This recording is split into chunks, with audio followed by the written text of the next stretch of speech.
Maar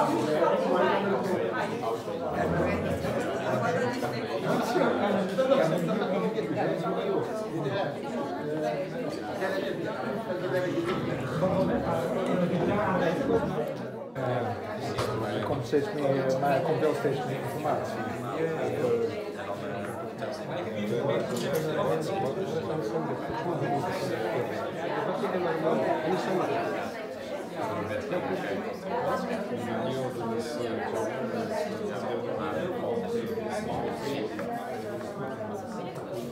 Ja, ik had via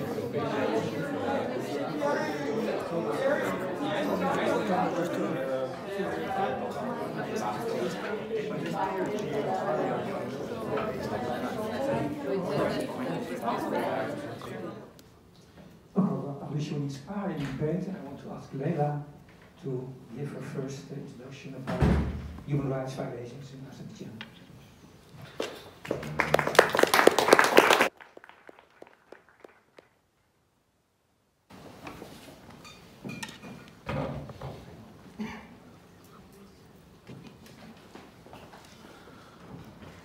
Good evening. Many thanks for coming. Thank you very much for Amnesty International for such important event. It's very important, the attention to the horrible, really horrible situation with the human rights in Azerbaijan. You know, me and Arif, we start our human rights activity in Soviet Union, USSR. I was a member of the underground dissidents movement of national minorities against Bolshevik regime. I was the same ages, and my teachers was people from dissidents from Baltic states, Ukraine, who stay in prison 15, 20 years. And on these meetings, I usually keep silent, but then they told, but Garna Divchina, you must talk, what's your opinion? It was great respect, and I never forgot these wonderful meetings. Of course, in forest, illegally. In 1988, I was one of the founders of the National Movement for Independence, the Popular Front of Azerbaijan. And I was the first and single female member of the board of the Popular Front in Azerbaijan.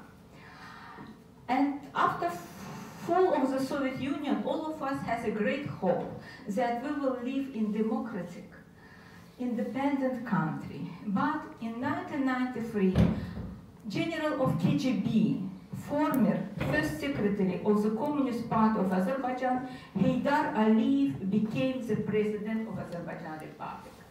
And brutal arrests, repression start immediately.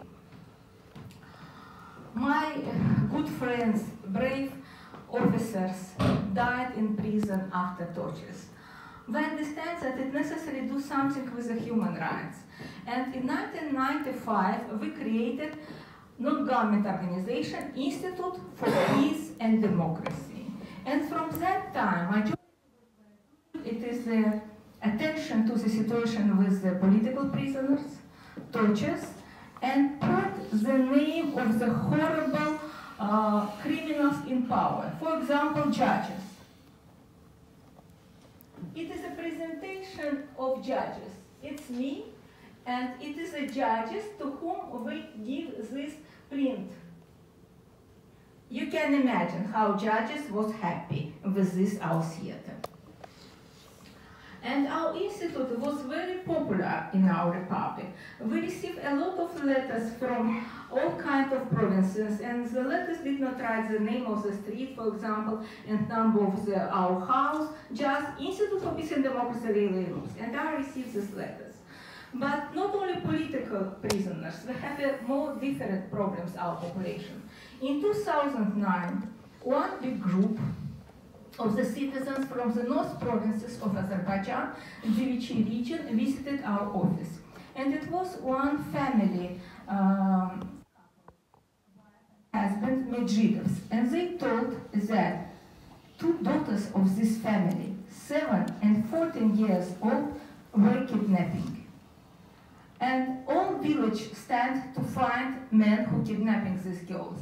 And finally, 3 men was arrested, and during the investigation, this three men gave such information that during several years they kidnapping girls by the order of the local chief of police, Hollandiyan Husseinov. And just first time the order, and they received money for this, and this girl was victim of trafficking. Can you imagine what we are feeling? And during the trial, the judges just ignored testimonies of the opposite these three men. And these two police colonels continued to work. So what we can do? We organized big press conference with the family of these three men who kidnapping and family of the girls who became the victim of trafficking and the lawyers. We give all information about what did these colonels during these years. No result in the trial, but our Minister of Internal Office, he still is minister, he's minister from 1993 till today, Ravil Subov, he applied to the court against me that I blacked the police. Start big process, trial, but we receive horrible information that I'm so stupid and my husband is very stupid because we have a daughter and she will be the next victim of kidnapping. We was just lucky that our Dinara, she was not in Azerbaijan this time. She was in Europe, and I go immediately to Europe and we bring her to Netherlands, and during 2 weeks she received a political asylum in Netherlands, so thanks to Netherlands. Of course we can stay here with her, and it was such suggestion from the Netherlands government, but we think that it's necessary to continue our struggle, and me and Arif returned to Baku. In 2011, it was another problem. A new group of citizens of Baku visited our office, Institute for Peace and Democracy, and bring horrible information about violation of the right of property. More than 6,000 citizens, 60,000, were illegally deprived of their homes, apartments, many remained homeless. We start to investigate this horrible situation, which continued in Baku till today. And we're preparing the video, the books about that. The people just lost the apartments. And 10th of August 2011, my interview was published in New York Times about violation of the property rights of Azerbaijan citizens. And next day, 11th of August, our dictator Ilham Aliyev gave order to demolish our house. And in evening, 11th August, they come with the bulldozers and demolish our house, office of Institute of Peace and Democracy. You can see in our house it was right, Leila Yunus, Institute for Peace and Democracy, and here was our house. It is a house of my father where we organized Institute for Peace and Democracy after his death, of course. And they just demolished everything, and we lost library, archives, everything. When it was demolished, 11th of August, me and Arif, we was in Norway. But we immediately returned to Baku, applied to court, but as usually, no results. In 2012, Parliament Assembly of Council of Europe adopted the candidature of the Christopher Strasser, the deputy from Germany, as a special rapporteur on the problem of political prisons in Azerbaijan. But special rapporteur cannot receive visa to go to Azerbaijan. Can you imagine? Special rapporteur cannot receive visa, and Council of Europe keeps silent. Our institute works very closely with the office of Mr. Strasser. We submit a lot of information about political prisoners. And in January 2013, on the session of Parliament Assembly of Council of Europe, it was discussed the draft of resolution on prisons in Azerbaijan. I was sure that this resolution will be adopted and it will be great support to our political prisoners. But the members of Parliament Assembly of Council of Europe do not support this resolution and told during the in Azerbaijan. I was really in shock. Parliament Assembly of Council of Europe, European politicians, they just opened the green light to the most brutal political repression in Azerbaijan. After 1 week after this session of Parliament Assembly of Council of Europe, start repression. 4 of February was arrested Ilgar Mamedov, one of the leader of our opposition.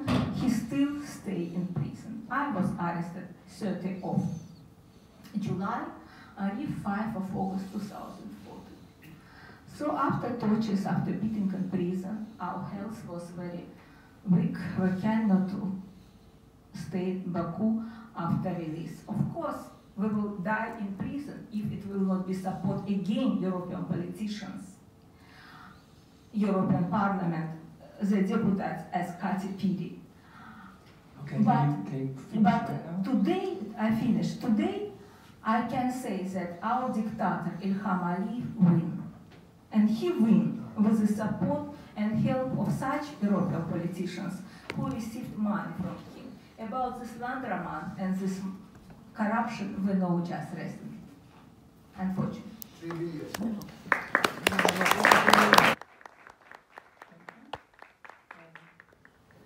Okay, and now I want to ask Arif. He will tell you a little bit about his experiences in prison.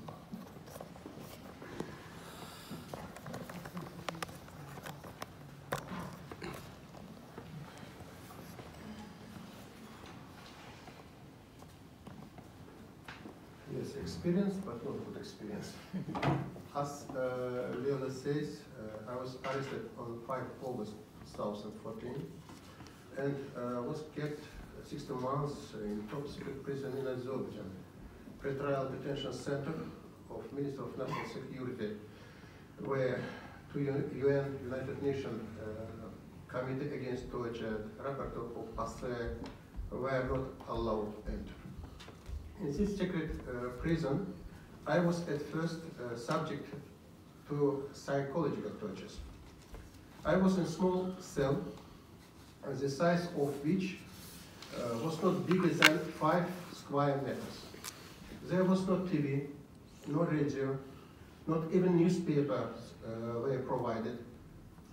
I couldn't see a lawyer.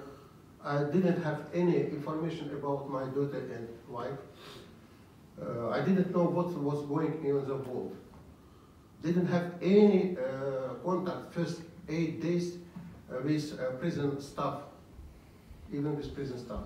Total isolation in this solitary confinement. I felt like I was buried alive. It's very easy to go mad in such a situation. Then after 8 days of my arrest, began physical tortures against me. 1 month, every night from midnight till 4, 5 o'clock in the morning, I was taken out from my cell to the basement of Ministry of National Security. There I was subject to different types of torture. The most popular torture was so-called hanging on the rack, where I was suspended in handcuffs to a ceiling and beaten repeatedly. It was very painful. For several times, plastic bag was put on my head. Once tear gas was sprayed inside bag. I didn't not only experience the lack of oxygen, but also I suffered from the sharp pain in my eyes. I was repeatedly beaten on the back of my head. management of prison demanded from me to sign the document that I was Armenian spy. But one day suddenly, after 1 month, concrete, suddenly my torture stopped, and I was able to see my lawyer. And only then I understood why tortures against me stopped. On 18 September 2014, European Parliament adopted special resolution in relation to ongoing repressions in Azerbaijan, in which Leila's and my names were mentioned. Only this resolution and demand forced Azerbaijan government to stop tortures against me and saved my life, thanks, of course, Katipiri and another member, deputy of the European Parliament for this resolution. Of course, I was in this small cell, in this secret prison. At the same time, after these tortures, I had a serious health problems, but without any medical treatment. Now short about court, because I have only 5 minutes. After these tortures, I was in such dire conditions that in 1 hour before court, the doctor of the Minister of National Security injected me, sometimes twice. Then she came together with me to court, and first time sat near me, but later together with me in a special glass cage, where she was injected me again each 30-40 minutes. So could I withstand the court. As a result from such injections, I was not able to understand anything, or was sleeping. Sometimes was unconscious. That's why I don't remember my court. And when on 13 August 2015, judge was reading out the sentence, I was lying unconscious on the bench, and doctor was again injecting me with something in order to regain my conscience.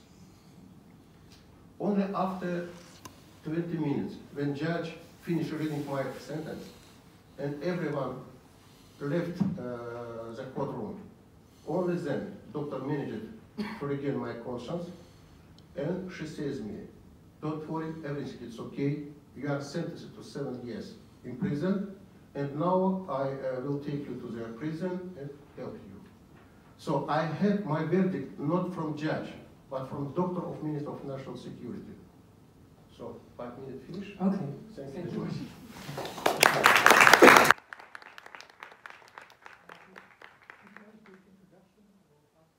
Because as Arif and Leda mentioned, on my way to the trial, it would start somewhere in the morning, and suddenly within 2 minutes everyone was out because it turned out they had cancelled the trial date and postponed it with 2 or 3 days, the first day of the trial, probably because they didn't want this much attention for it. So I decided to postpone my return visit to Europe and to stay there 2-3 days longer in order to be there.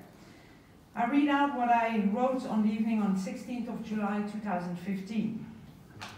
When I enter the small courtroom, I see in the left corner a glass cage. Within it,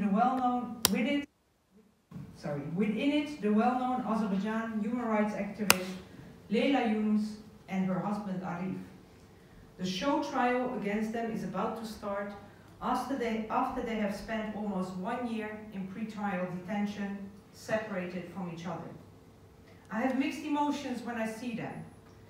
Painful to witness because it is under such humiliating circumstances, being caged and treated as heavy criminals. But I'm also in a strange way glad that I'll be able to tell their daughter Dinara that finally, after all this time and after everything they have already gone through, her parents are together for at least a few hours holding hands again. Their nightmare started almost 1 year ago, when Leyla was arrested, and shortly afterwards they also took Arif. This happened in a period of a general crackdown on human rights activists, lawyers and well-known journalists in Azerbaijan. In September 2014, the European Parliament adopted a resolution calling on the authorities for the immediate release of Leyla and all other political prisoners. In December, she was shortlisted for the European Parliament's Human Rights Award, the so-called Sakharov Prize. During the last months, I had intensive contact with their daughter Dinara. She was given political asylum in the Netherlands in 2009. Together with the relatives, friends, and supporters of all political prisoners, she had hoped that the Baku European Games would put the spotlight on the human rights situation in Azerbaijan and bring positive change to the fate of these people. The Games have ended, and no such thing happened. The fear of many is that after a while, the international way. That is why I didn't have to think long whether I would go to Azerbaijan when the date of the initial hearing of the Yunus couple was announced for the 15th of July. I decided to go in order to show support and solidarity with these brave people, defenders of values that every government should be proud of, not fear and suppress. The initial hearing lasted 2.5 hours, and all petitions by the defendants' lawyers were denied. While during the first hour, the couple mainly spoke with each other, after a while, Leyla started standing up to see who are present and giving signals to journalists that her husband needs medical attention. When the 3 judges left the room for consultation on the petitions, Leyla stood up and started to speak with those present. It took a couple of minutes before the 15 security officers in the courtroom responded and eventually took both of them out of the room to return a couple of minutes later. It is known that Leyla has very serious health problems, and only the day before her treatment for hepatitis C had started. She also recalled the 3 occasions when she was beaten up in prison and said that due to the last attack on 20th of June, she lost much of her sight. But she was most worried about her husband's health situation, saying he has a big bump on the back of his head which urgently needs to be examined. He was also not able to sleep for 11 months without taking any medicine. When the judges reappeared, Leyla repeatedly, some 15 times, requested to use her right to speak. This was turned down with the reasoning that because she did not cooperate with the trial and had not responded to any of the questions asked, she had lost that right. At the end of the hearing, when the people were gently shown to the exit, I managed to go up front and speak to Leyla through the glass window. I told her that many people follow their case and support them in their fight for justice. She urged the international community to continue to observe the trial, which according to their lawyers could last a couple of months. I hope with my presence I have encouraged Leyla and Arif to stay strong and shown that the outside world did not forget about them. We must continue to call for the immediate release of Leyla, Arif, Intigam Aliyev, Rasul Yafarov, Kadisha Ismailova, and all other political prisoners in Azerbaijan. This was 16 July 2015. Thank you.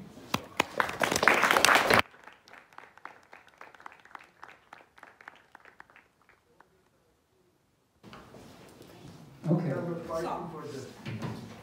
Okay. So now you know, if you didn't know already, about where we're talking about, what we were talking about.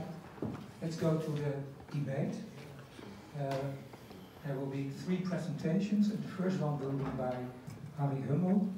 He will tell about the Human Rights Defenders Support Program by the Netherlands Helsinki Committee.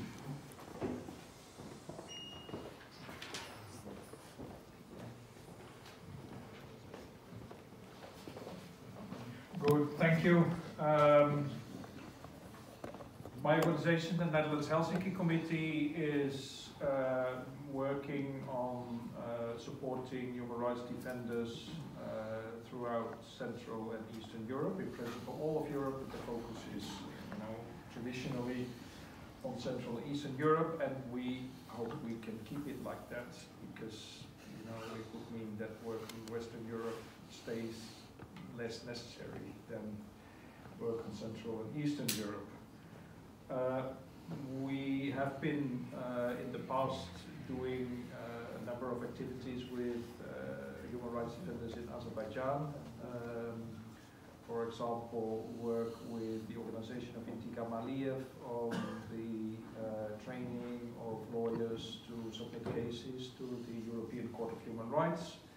We have also been working with the organization of Barzul Javarov, who was the initiator of the Sing for Democracy campaign around the Eurovision Song Contest in Azerbaijan, I think in 2012. A number of these people are member of international networks in which we also participate, so there are meetings in which we also, when folks are in prison, are calling attention to their situation. In our case, this is mostly meetings of the Organization for Security and Cooperation in Europe, the OSCE. Other organizations in our network do a lot of work with the Council of Europe or do work with the European Union. When the crackdown on civil society became very heavy in Azerbaijan, this was mentioned already in August 2014, the reaction of us and many of the colleague organizations was that this should be, that there should, that this was a clear watershed, that there should be steps taken by the European Union, by European Union member states, by the Council of Europe and their member states that were clearly different from what was done before. So we started calling for and lobbying for personalized sanctions in the area around the European Union. This at that moment was applied on Belarus, where individual persons who were involved in human rights abuse were put on sanctions lists, meaning that they could not travel to European Union countries, or at least not to the Schengen area, and meaning also that they that any sums they had in banks in the European Union would be frozen. This is a step that is somewhat controversial, because often it is a more political and sometimes politicized decision than it is a judicial decision. But at the same time, these same people who should be tried for violations of human rights, for torturing people, for sometimes killing people, cannot be tried, so this is like an alternative for having a criminal trial. No go with the European Union, no way to get a consensus, also position on any possibilities to directly target those people who are in power and who are involved in human rights abuse, finally responsible for human rights abuse, and many of these steps have not been tried fully. One example is that generally these people are involved in corruption, in money laundering. Money flows out of the country and is put in bank accounts in Western countries, and goes through Western countries. There has been a lot of publishing about these type of schemes lately, and in some countries some criminal justice steps have been taken against companies involved, and in some cases also against individuals involved. And I think this is a promising area also for human rights organizations to develop much further. In the end, I think many of these people, and maybe even all of them, are involved in human rights abuses because it is part of a scheme that brings them great personal wealth. In some cases, maybe they are involved because they are afraid they will lose their job. Like the judges that Leila had on our picture. If they don't take part in committing human rights abuses, they will be sacked, or they will not even be nominated as a judge. Second point. What we notice, I already mentioned it a little bit, is that there is a lack of coherence between the European Union and European Union member states, and among European Union member states in their human rights policies. if you go to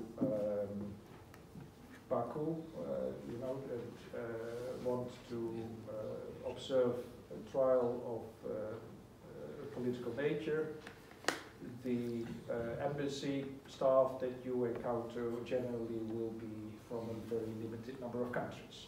I think the Netherlands, on the whole, probably, you know, has quite a good record in taking part in this activity, which is meant to show that there is international concern on these issues, but quite a number of European Union member states don't do this.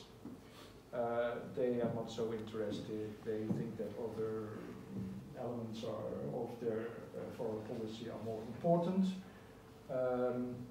And it's always easy to leave it to others, and in many cases to leave it to the European Union delegation rather than, you know, to individual European Union member states. We have been looking, for example, at you know, statements that were issued on Facebook pages of embassies in Baku, because we see this as an expression, you know, of what moves a country when they are present, in this case in Azerbaijan. Many of these Facebook pages, I think many of them were created around the European Games to specifically, you know, highlight the nice sports you know, events that in which nationals of the different countries took part.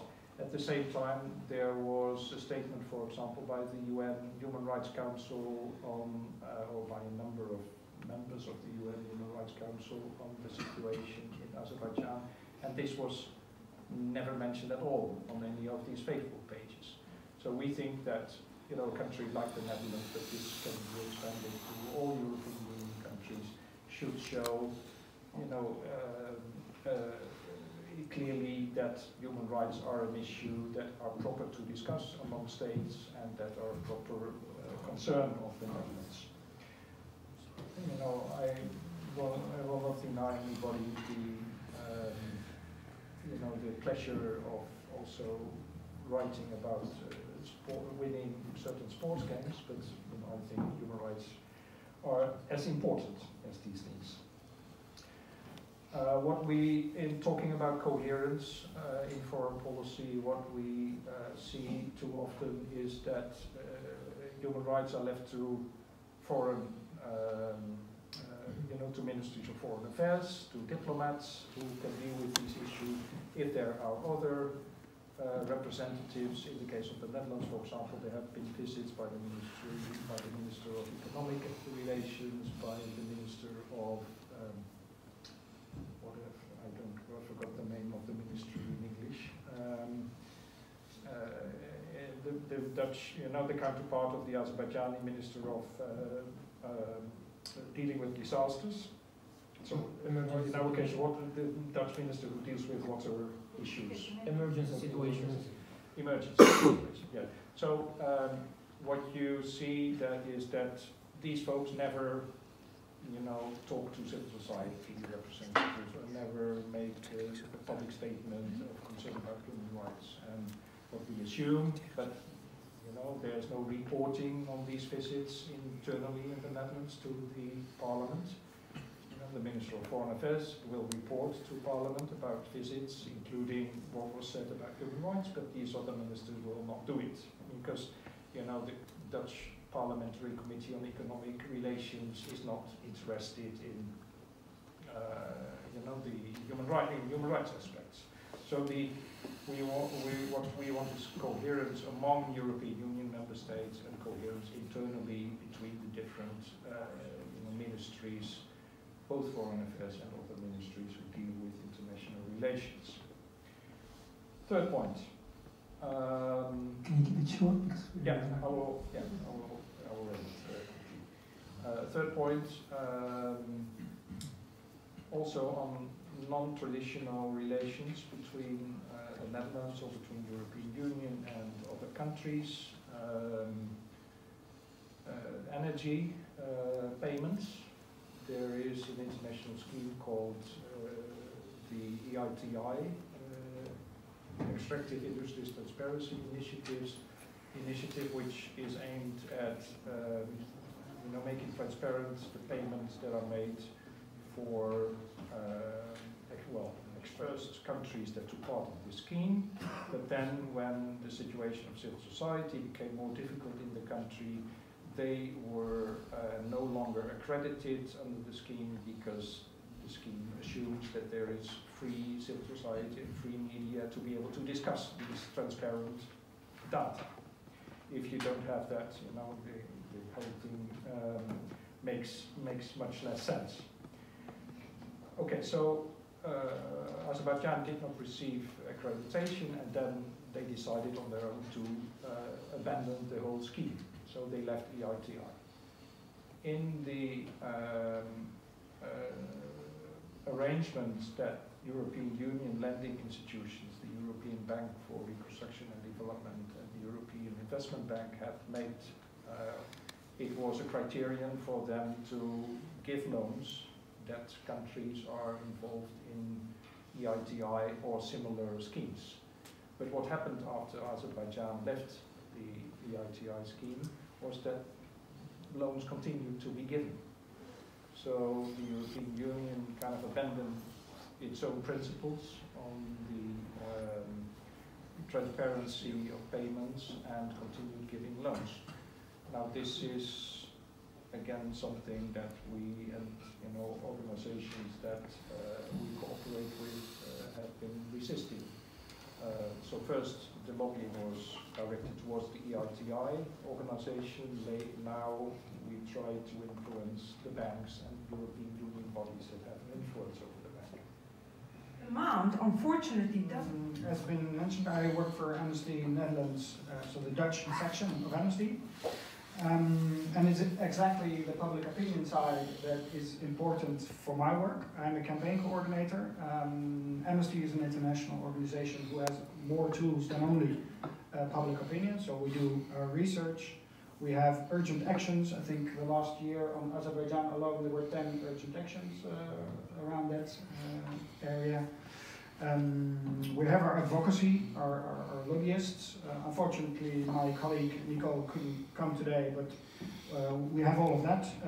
We have a lot of supporters worldwide who can write letters and do the actions. So this is our whole mix of tools. And my role is to combine those to a campaign that hopefully does something.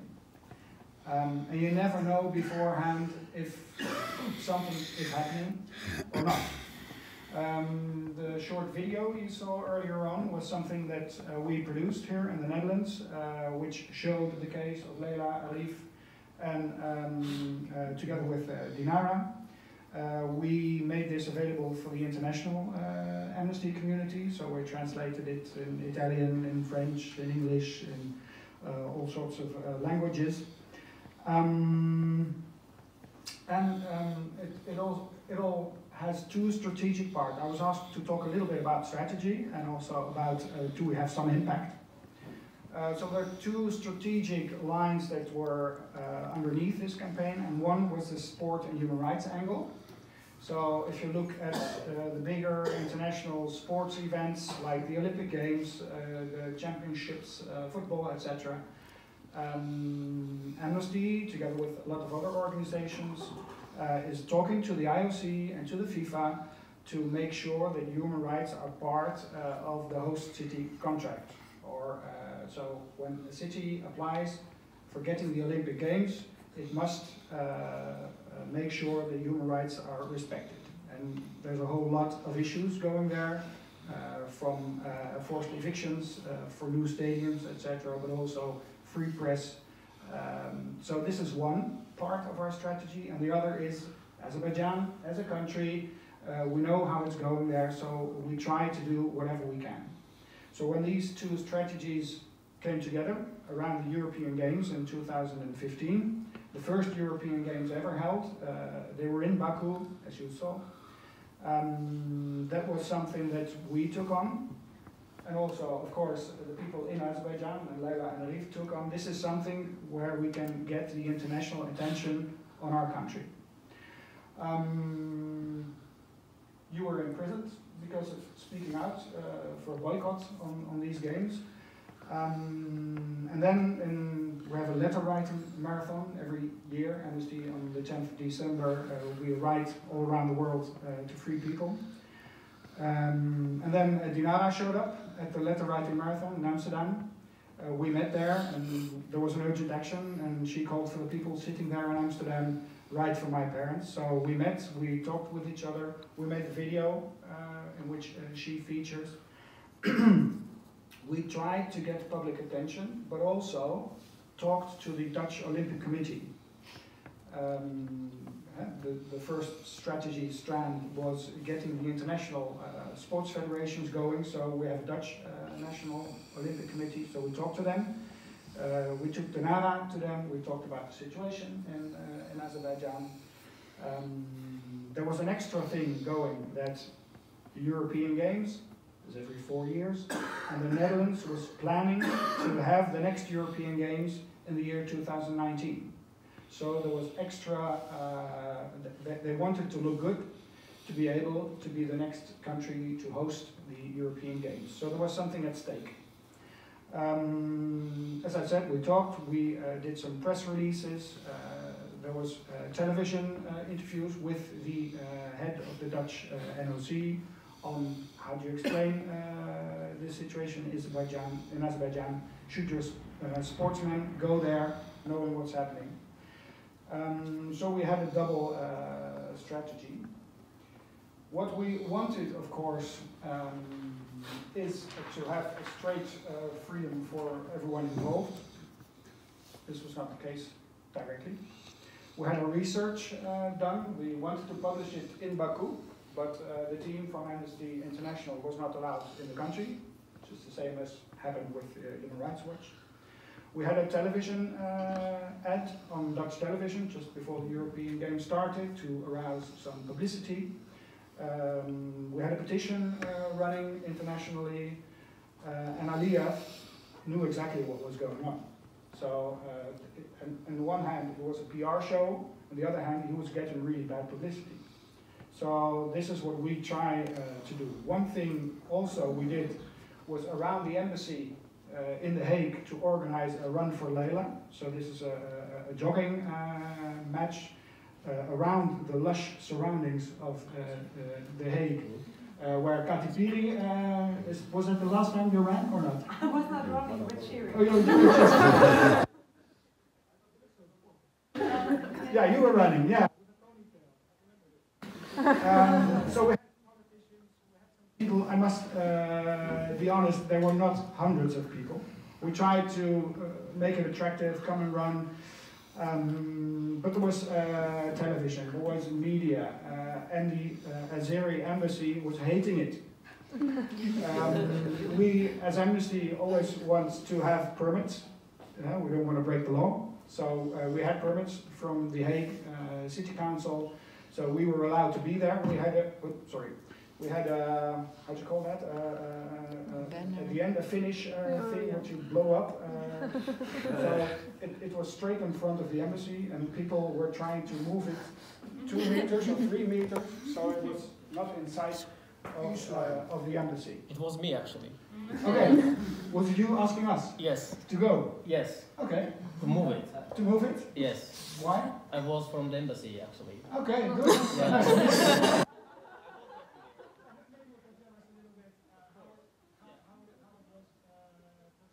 Yeah. Yeah, sure. Yeah. Maybe after you.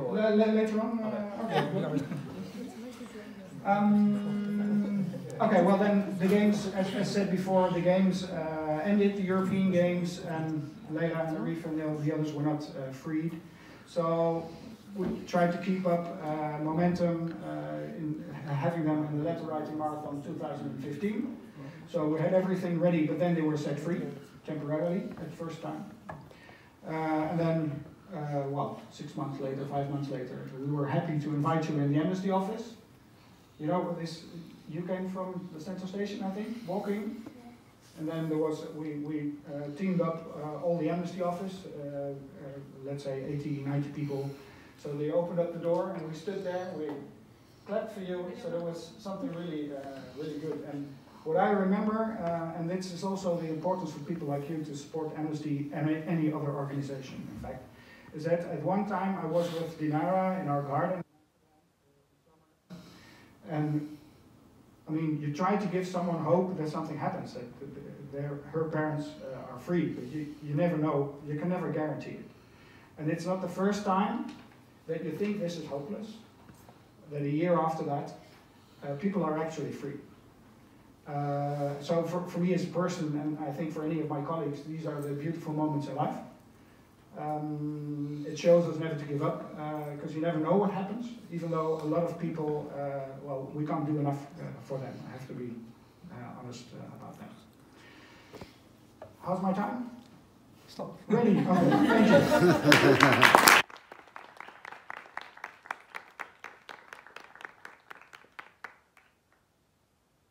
Yeah,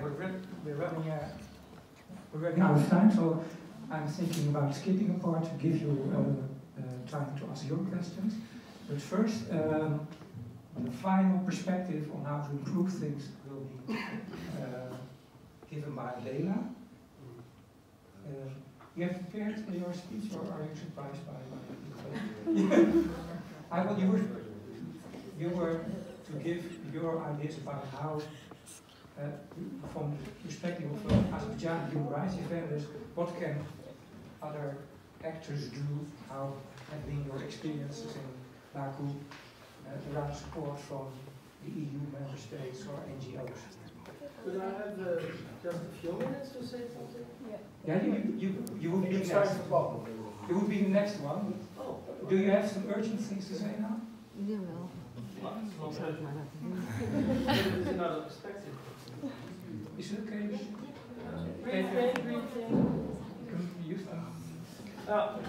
In the lush environment of The Hague is the KNL Institute, my institute. What we try to do is more in an indirect way. We are training diplomats from all South Caucasus countries, for example. And by doing that, we try to, especially in my field negotiation, we try to have some kind of awareness, create some kind of awareness that you might do some conflict resolution through negotiation, for example, by peaceful means. And this means also that you have to be open to the other party, that you have to respect the other party, things like that. And we then hope that at a certain moment, if one of the diplomats of the Azeri embassy in The Hague, for example, is aware of the fact that he doesn't have the freedom of this dialogue, that he might leave the embassy. So when I was teaching in March 2011 in Damascus for the regime's diplomats, just to say, well, listen, you also should think for yourself. You might not always accept what your bosses say. Well, after that, 50% of that group went over to the Syrian opposition, the moderate opposition. So these are the small things we try to do. Yesterday, in the European Parliament as well, there was a conference about Nagorno-Karabakh. I didn't know. No, but I know, because I've been there. And we had a room full of Armenians, and I got an email from the Azerbaijani embassy. Why are you going there? This is a propaganda meeting, etc., etc. I said, well, why don't you come and listen to the dialogues, and maybe we could at least start some kind of exchange of views. And there were indeed some people from Azerbaijan, but young students, who said, listen, we want to get rid of this situation. We don't want these tensions anymore. The Karabakh issue is used by both the Armenians, but especially by the Aliyev regime, to suppress their people. It's not just a coincidence that first they accused you of being an Armenian spy. Demonization. So one of the things to try to change the context a little bit is to start some kind of movement again to do something about Karabakh. Whatever the solution is, with such tensions in South Caucasus, keep the people divided and give the regimes an opportunity to suppress them. And I must say it was quite amazing at a certain moment. We had a very good dialogue, also with the Azeri students in the room. And so this is the way we try to approach it. Of course, what you are doing is much more valuable, it's much more important, it's much more direct, but we try also to give a contribution through in an indirect way. That's what I wanted to say.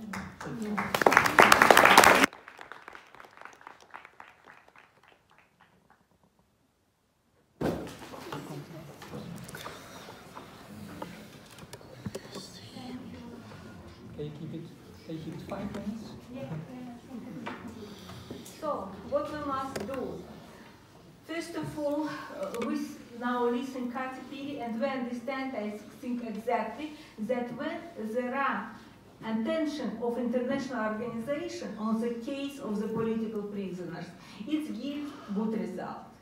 But majority who stay now in prison, 160, no attention. And not only these people stay in prison. Now you see here Orduhan Bavirov.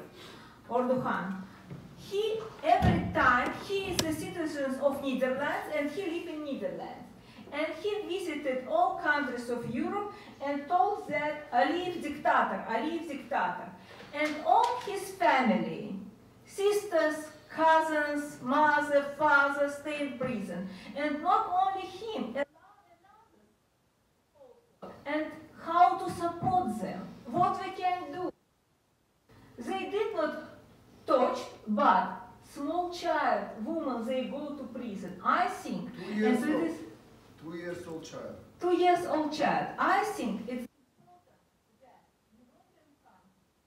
important that European Union, Council of Europe, will have global Magnitsky Act.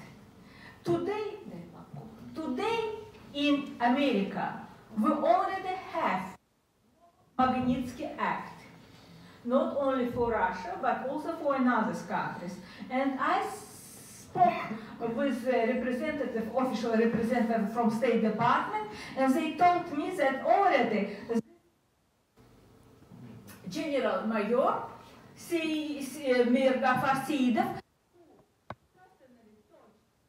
guys by Raman Diaz, he already in the list of Magnitsky. So when the names of such criminals in power will be in the global list of Magnitsky, they will be afraid themselves, touched, beat, and murdered young boys, as you see here. It's very important, this global list of Magnitsky. Very important for today. It's the first what we must do. Second, it's very important to give attention to the whole situation with the political prisoners. We're working 30 years for human rights, but there are young people who just start. It's necessary that their names will be mentioned in the report of Amnesty International. Amnesty International published the report for 2007 to 2018, and I understand. But, for example, they write that in prisons 5 bloggers and journalists, but in reality is 14. 8 activists in opposition in prison. In Amnesty, just 1 name.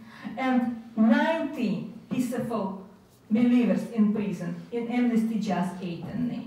I think it necessary to change the situation. Not only London office of Amnesty must be busy with these issues as in Azerbaijan, but also give possibilities that in Netherlands, in Luxembourg, they also working on the situation with Azerbaijan. Because it's difficult for one person in London preparing all of the situation. And the last point about Karabakh, I agree. As a historian, I must say, all dictators need foreign enemy. Stalin, Hitler, all dictators need. And when our dictators last week before the election told that not only Karabakh, we need Yerevan taking, what we can say? We can say only that if he told such, how Federica Mogherini can shake on his hand. We must demand it to stop this horrible, how say it's not foreign policy, it's something like very stupid. Despot. And it's necessary to prohibit such speeches. Last point, we did film about the textbook for the school children. For school children in Soviet time, we have falsification of the history from 20th century, after Bolshevik Revolution. Before Bolshevik Revolution, everything was very clear. It was the same history in your textbook, in our textbook. Today, for our children in Azerbaijan, historical textbook falsificate history for the 1st century before Christian. For example, they write that the Muslims was divided for Shia and Sunni in 7th century. Because of who? Because of Armenians. Can you imagine? It's a textbook for children. Everybody who speaks out for Aliyev, Armenian. I'm also Armenian spy. Yeah. Leyla Yunus, Arif Yunus, everybody here Armenian spy in their eyes. So please, it's very important, Magnitsky list. It's very important, the sanction against such horrible persons. Thank you.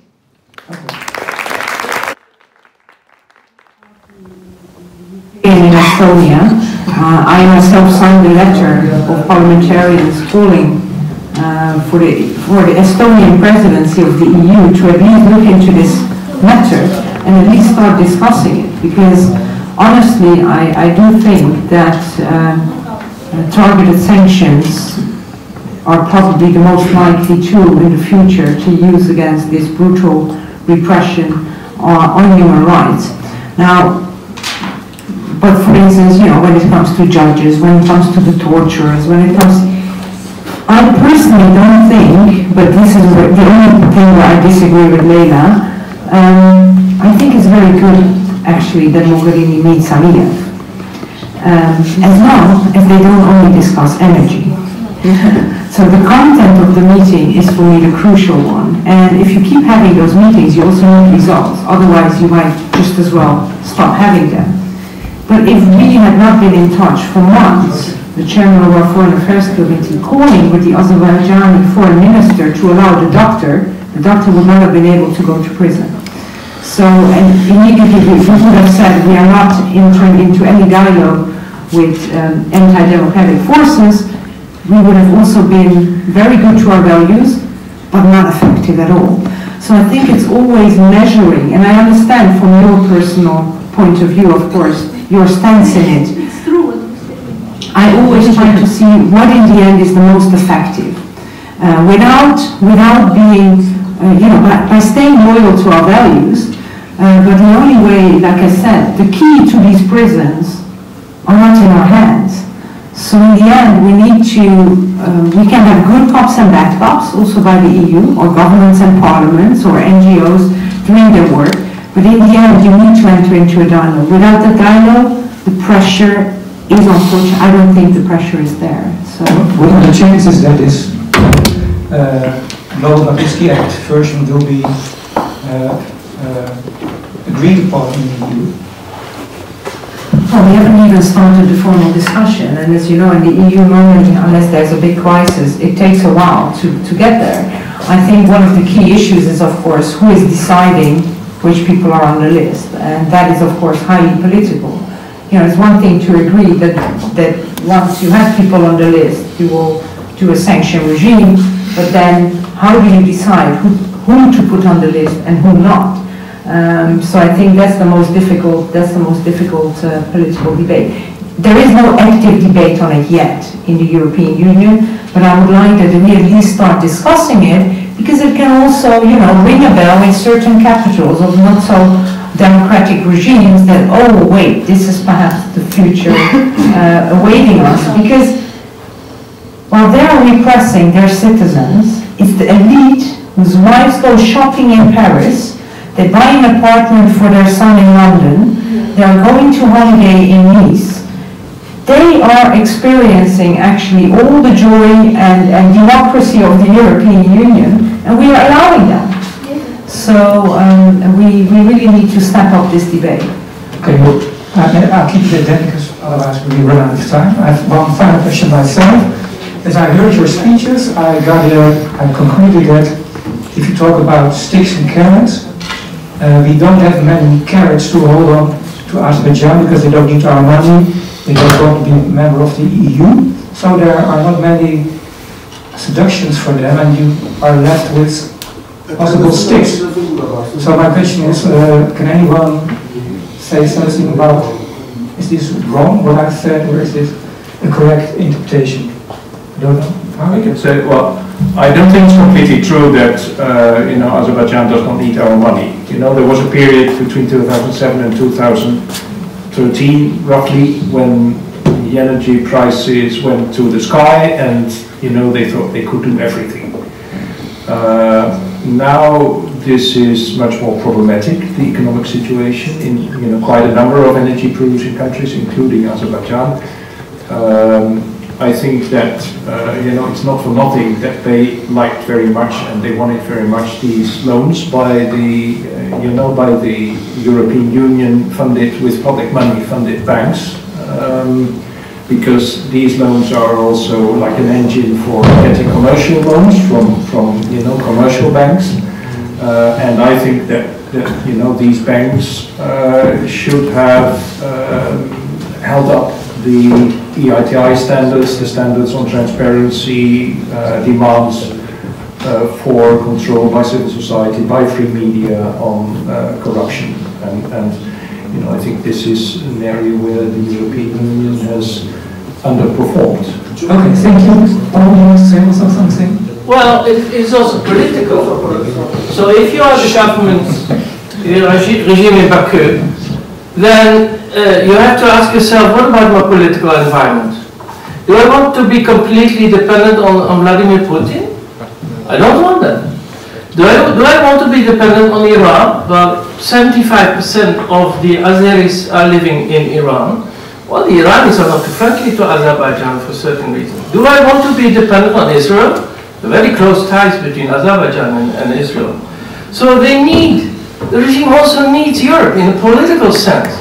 They don't want them completely to work out. Don't forget, in the Minsk group, France is a permanent member there, Germany is in there, and so on. So it's a question also of political balancing. They are really sometimes listening to Europe, because they need them now, and they might need them in the future. Because if the Russians could get Azerbaijan back, as they're going to do probably with Belarus and Kazakhstan, what about an independent Azerbaijan? So I think there's more to it than just economics. Okay, thank you. As I said, now I want to give you the opportunity to ask questions. Please ask a question and don't start a monologue. So if you want to ask a question, you can raise your hand. I have a question. Yes. I have a question to Kati TV. What should we do to get an information or news in the Dutch news media, what happens in Azerbaijan? For example, last year what happened to my family, I called in many news companies and media, and they said in Dutch, there is geen kapstok. And my 2-year-old child was arrested. What should we do, or what should you do, or what should the Dutch people do, or the Dutch government, to get through the information and then use what happens in small country, just 3,000 kilometers from Holland, that people can know. Just you said that we have to make it in media, everything, that people should know. The Dutch people should know where is Azerbaijan and what happens there. Are you answering your own question? Yeah. I remember when we were working on the case of Leila and Arif, sitting together with Nicole, your colleague from Amnesty, and sometimes being really frustrated how difficult it is, even in the cases of well-known human rights defenders, to get the attention of the Dutch political parties or to get the attention of the media. And let's be honest, even in the case of very well-known people inside Azerbaijan, it was difficult. I'm not saying that means nothing can happen. It means probably that it takes even more effort. Reach out to members of the Dutch Parliament. Try to engage with journalists. For instance, those people, correspondents from the South Caucasus, who know the situation much better than sometimes the journalists who are working here in the headquarters of newspapers, trying to get your story out. I mean, just talking to the Ministry of Foreign Affairs in your case certainly didn't help or didn't work in bringing attention to it in the Dutch. Well, I didn't even get any email from you. You took my email address and everything, and the other politician, I don't remember his name. Yeah, and you didn't get any interest what happened to this guy and what happened to his family? I'm a Dutch citizen, and I was arrested in 2009 by this despot Ilham Aliyev in Azerbaijan, having a Dutch passport. And the Dutch foreign ministry said, go get yourself out, I can't help you. There was no response. I remember having our conversation, giving you my details, and what I said, that was still a moment that there was a PVDA, Dutch Minister of Foreign Affairs, was bringing you in touch with the Ministry of Foreign Affairs, the desk officers dealing with Azerbaijan. Okay, no debate. In that case, my apologies, I don't remember receiving an email. I do remember us having that conversation. But you know, the only advice I can give you is, if in case I don't react, send a second email, call my office. I'm very, you know, this is, I know it's hard for you, you are the one undergoing this, but you also have to understand, I try to answer all the emails, especially people I met, but you also have to understand that dealing with human rights, dealing with foreign affairs, any politician doing that is also dealing with Ethiopia, is also dealing with Syria, is also dealing with, like I said, Morocco. So it's difficult to get the attention for a certain case. I can't be there dealing with all the cases. That's why I'm extremely happy that we have actually NGOs specifically focusing on that. That's the advice I can give you. And it was no hard feeling or no bad intention from my side. I can guarantee you that. Thank you very much. Thank you for your answer. Is there anybody else who? Yes, I have a question for... Are you from the embassy of Azerbaijan? No, actually not anymore, otherwise they would kill me. Yeah, I'm joking. No, I just quit my job. So I have a question for Jen William Dole. So the question is that there are so many companies working in Azerbaijan, operating in Azerbaijan, including Dutch companies. Even I think there are more than 100 Dutch companies. And in many cases, these companies become a part of lobbying for the dictatorial regime. I'm not talking about the particular Dutch companies, but in general. And these companies become sensitive because of their reputation worldwide. So the question is that if there any opportunity to create any headache or war for these companies, to break this possibility for the lead regime not to be able to use these companies as a leverage to influence the political situation in Europe. Okay, can you rephrase the question before you answer it? Yeah. I think the question is, there's a lot of Dutch companies doing business with Azerbaijan. They, of course, are careful about their image. Couldn't we, as Amnesty, do something with these companies? I think in theory we could. We are working, for instance, on Shell in Nigeria and oil spills. But in practice, it's so hard. Again, there's so many countries, there's so many companies. We try to focus mainly on politics because they have a special, they have to talk to people who ask questions. They have to answer questions from parliamentarians, etc. While companies, they don't have to answer us, so you have to keep up the pressure really hard or build up pressure. So in theory, yes, it could. And if there's any scandal going on, it helps. But I think there's other organizations more looking into multinationals, etc. So, sorry. Okay. Is there a gentleman over there? Kan ik Nederlands? You can try. Ja, bedankt. Mijn naam is Atakan Abilov. Ik heb een vraagje voor mevrouw Katikiri. Dus dat is heel begrijpelijk met autoriteiten van Azerbeidzjan om te werken. Maar sommige dingen hangen van Nederlandse autoriteiten ook. Bijvoorbeeld, vorige week bezochten hoge ambtenaren van Aliyev's regime in de stad Amsterdam en ontmoeten ze daar, hoe kan ik zeggen, valse politieke vluchtelingen en maakten een grote reclame tegen het regime. En dus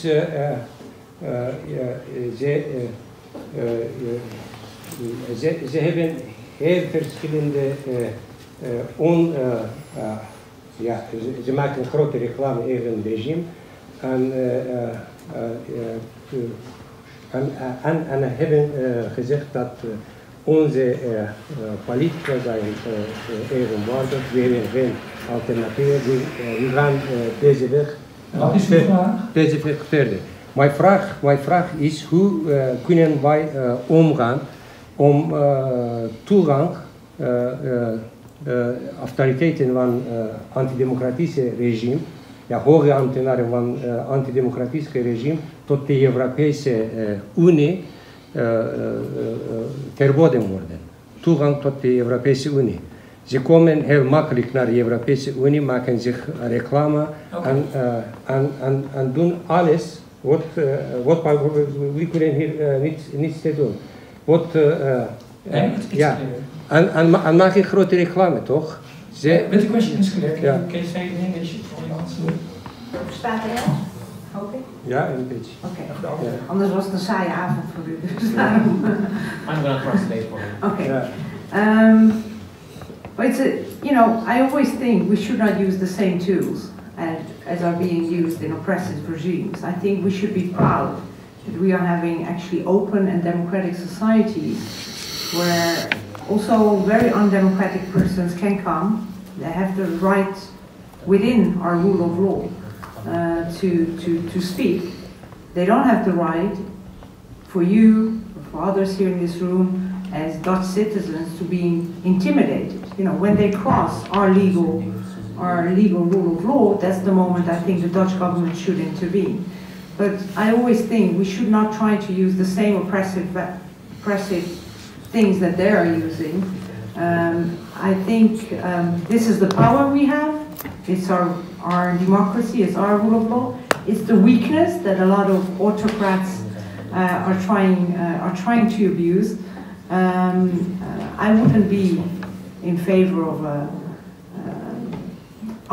unless they cross the border and they start intimidating you, for instance, as political dissidents in this country. That's when the police and the judiciary should come and interfere. If they want to have their own propaganda show, they can rent a room here and invite people they want. That is the freedom we have in Holland. May I just add to that? On negotiation, what is the value of negotiation if you're not going to negotiate with your opponents? Right? So just to support you in this. Okay. Is there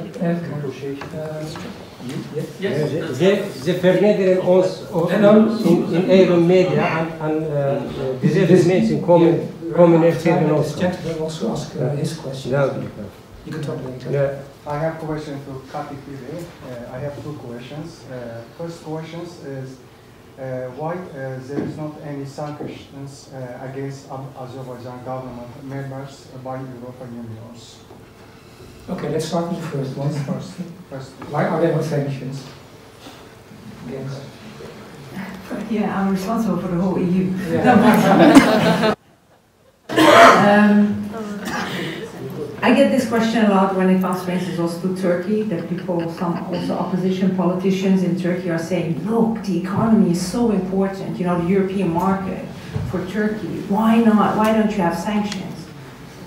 Unfortunately, and that's just the reality how it works, sanctions are really a last resort. And we saw it with the case of Russia. It's not because of human rights abuses that we have sanctions against Russia. It's actually for what they did, violating international law by crossing the border.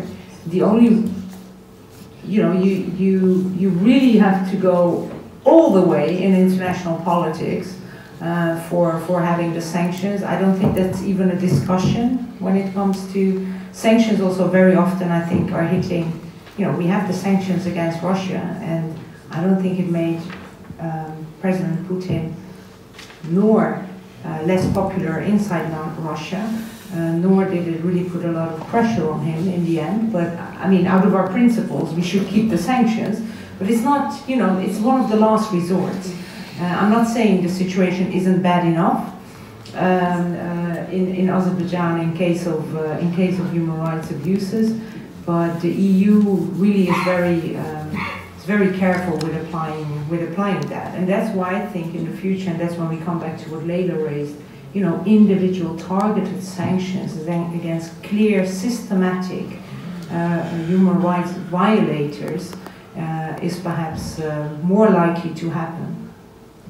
And my second question, no special to